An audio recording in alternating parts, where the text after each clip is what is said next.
Assalamualaikum warahmatullahi wabarakatuh. Alhamdulillahirabbil alamin.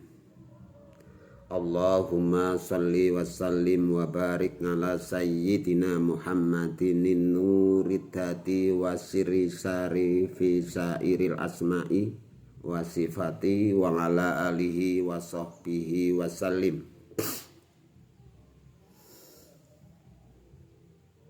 Rabbi syrahli sadri wa yassirli amri wa halul 'uqdatam min lisani yafqahu qawli, amma ba'du. Kepada pemirsa sekalian dimanapun Anda berada, yang saya hormati, yang saya muliakan, dan semoga dimuliakan oleh Allah, dijaga kesehatannya oleh Allah, dipanjangkan umurnya, umur panjang yang barokah dan manfaat, serta dilapangkan rezekinya. Amin, amin ya robbal alamin.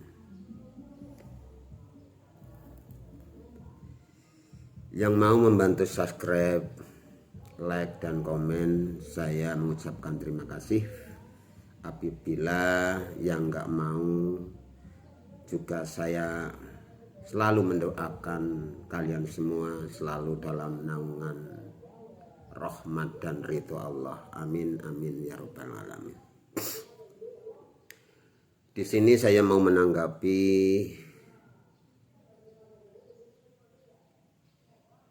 pertanyaan santri atau teman saya yang mungkin bisa bermanfaat buat kalian semua dimanapun Anda berada, yaitu doa dan amalan untuk mengusir bangsa alus dan sekaligus untuk mengobati medis non medis segala penyakit. Sudah saya buktikan dan ribuan orang tertolong, alhamdulillah, dengan izin dan ridho Allah.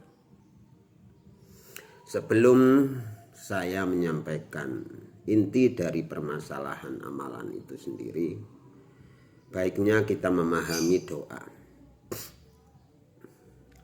Doa itu ada 4 cara, atau 4 tempat untuk kita berdoa, dan semua itu alurnya adalah atas izin dan ridho dari Allah. Allah lah tempat bersandar sebagaimana diterangkan di surat Ikhlas, yaitu Allahus Somad. Yang pertama itu doa bisa dilakukan bikalamil lisan. Itu yang pertama, itu doa dengan lisan, dengan ucapan, dengan zikir, dengan sholat, atau yang meliputi ucapan. Yaitu yang pertama itu doa bikalamil lisan, itu dengan ucapan. Yang kedua itu doa bisa dilakukan bikalamil maktabah, itu doa bikalamil maktabah seperti wifik atau wafak atau rajah yang bisa ditaruh di dompet, di sabuk, atau diselipkan di peci. Itu juga bisa menjadi sarana atau wasilah doa kepada Allah. Itu namanya doa bikalamil maktabah atau dengan tulisan. Yang ketiga itu ad-doa'u bikalamil isyarah, yaitu doa dengan telunjuk. Contoh seperti waktu Nabiullah Musa menunjuk batu keluar air, dan contoh sejarahnya Sunan Bonang menunjuk ke tanah waktu membimbing Sunan Kalijogo.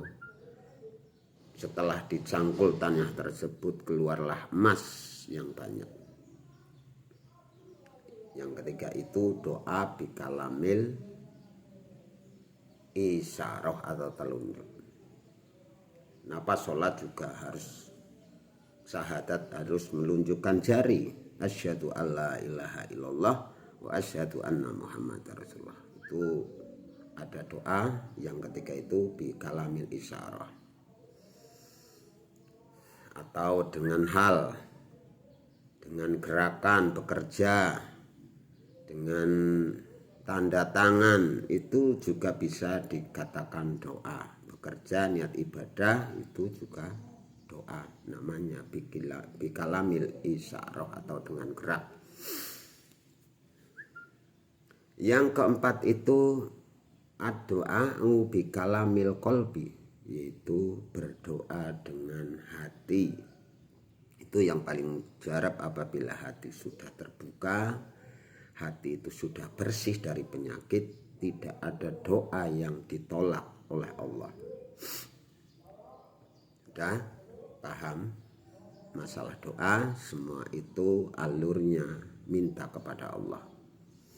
Dia adalah dikit banyaknya manusia itu tidak punya apa-apa. Manusia lahir itu miskin, punya pendengaran, punya kaki, punya telinga, punya anggota badan itu dititipi oleh Allah. Jadi manusia itu miskin. Kesehatan juga dititipi, kesempatan hidup juga dititipi. Jadi hakikatnya manusia itu miskin dan bersandar kepada Allah. Itu Allahu Somad.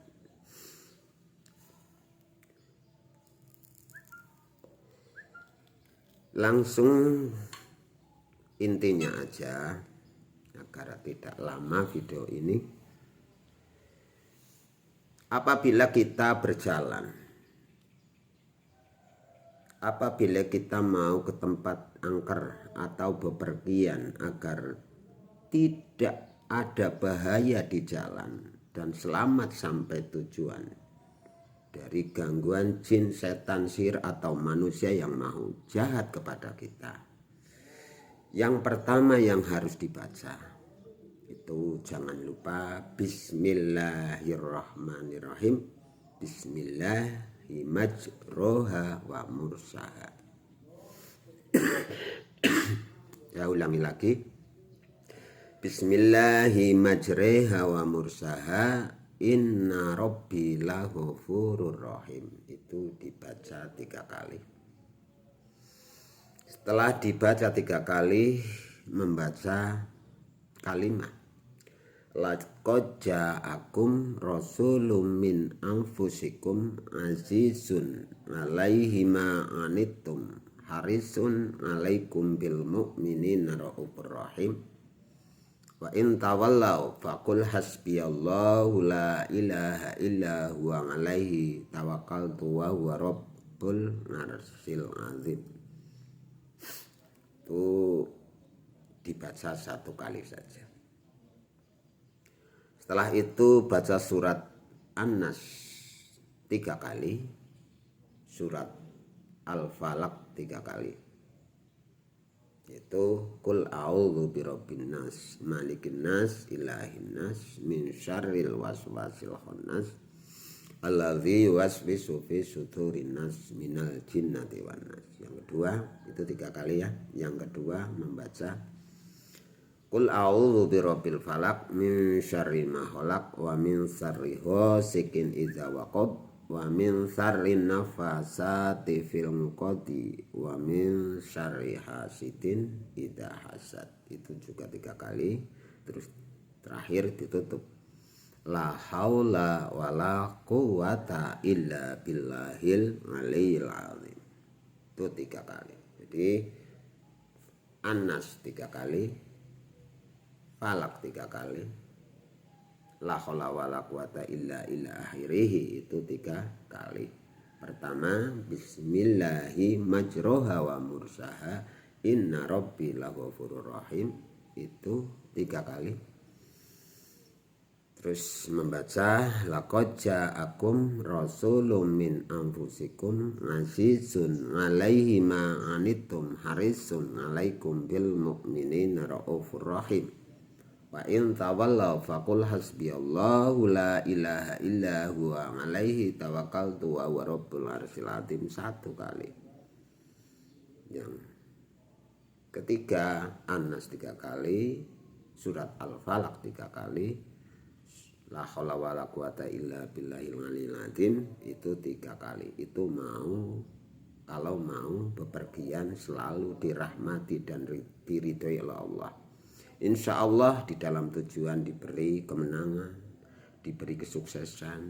Yang mau dagang dilancarkan rezekinya, yang mau usaha, yang mau mendaftar pekerjaan, yang mau tes, yang mau bertujuan baik, semua insya Allah selalu dimudahkan oleh Allah dengan bacaan-bacaan tersebut. Yang kedua, saya mau memberi ijazah atau memberi amalan dan doa, tapi jangan lupa semua itu atas izin dan ridho dari Allah Ta'ala. Pertama yang harus kita mulai, yang harus kita baca yaitu berwasilah kepada Syekh Abdul Qadir Jailani, yaitu dengan bacaan Fatihah.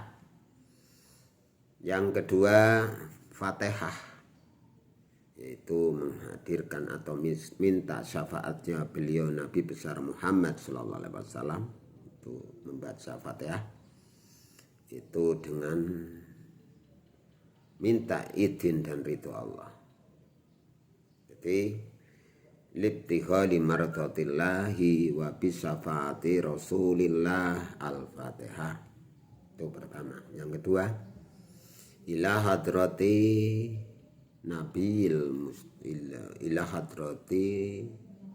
Nabiil Mustafa Muhammadin sallallahu alaihi wasallam, terus membaca Al-Fatihah. satu kali aja. Yang ketiga, ila hadrati Sultan Aulia Syekh Abdul Qadir Jailani radhiyallahu anhu. Al-Fatihah. Itu 1 kali. Terus Fatihah untuk kedua orang tua, ila hadrati li abi wa ummi Al-Fatihah. Setelah keempat itu membaca Fatihah, kita menyediakan air di dalam gelas atau aqua. Untuk apa kita sediakan air dan aqua? Itu untuk kita tiupkan bacaan-bacaan tersebut. Bacaan yang pertama yang harus dibaca yaitu bacaan Allahu Akbar. Allahu Akbar itu sebanyak 25 kali. Setelah selesai 25 kali itu membaca Bismillahi khairi asma'i, tiupkan pada air. Dalam meniup pikiran dan hati mengucapkan Allahu Akbar. Yang kedua itu membaca surat An-Nas juga 25 kali. Bacaan terakhir itu membaca Bismillahi khairi asma'i, tiupkan. Setelah 25 kali dibaca, membaca juga Bismillahi khairi asma'i, ditiupkan di air. Pada tiupan di air itu sendiri, kalau bisa, kalau tidak enggak masalah, itu pikiran dan hati dengan membaca surat An-Nas sampai selesai. Ya. Mulut meniupkan angin, tapi pikiran dan hati membaca surat An-Nas dan yang ditiupkan di air. Yang ketiga itu membaca surat Falaq. Surat Falaq juga sebanyak 25 kali. Setelah selesai 25 kali dibaca, juga membaca terakhir Bismillahi khairi asma'i mulut meniupkan sama saja pikiran dan hati itu membaca surat Falak sambil meniupkan ke air yang sudah disediakan di depan kita. Yang terakhir itu membaca tabri'ah atau la haula wala quwata illa billahil aliyil azim juga 25 kali. Ditiupkan yang terakhir itu dengan sama-sama membaca bismillahi khairi asma'i. Bismillah dengan menyebut nama Allah, khairi asma'i sebaik-baiknya asma atau zat. Itu ditiupkan di dalam air. Juga hati dan pikiran membaca la haula wala quwata illa billahil azim. Setelah selesai itu membaca Fatihah 1 kali. Nah, itu sudah air itu sendiri sudah menjadi yang namanya air barokah dengan izin dan ridho Allah. Apabila ada tetangga yang sakit ketempel, anak sakit, tetangga sakit nggak sembuh-sembuh, entah itu medis non medis, insya Allah dengan izin dan ridho Allah itu bisa sembuh. Saya sudah membuktikan dan banyak sekali yang dengan izin dan ridho Allah itu sembuh berwasilah doa tersebut. Awal akhir nggak saya perlu panjangkan video ini, semoga bisa bermanfaat untuk kita semua. Bagi saya yang menyampaikan, untuk Anda yang mendengarkan, dan silahkan dipraktekkan dan dibuktikan, karena saya sudah membuktikan. Dan penyakit separah apapun dengan izin dan ridho Allah itu bisa sembuh. Dari saya apabila banyak kesalahan itu mutlak dari pribadi saya, kebenaran hanya milik Allah. Dari saya cukupi sekian. Wabillahi taufiq wal hidayah. Ihdinas siratal mustaqim. Sabitna siratal mustaqim. Wassalamualaikum warahmatullahi wabarakatuh.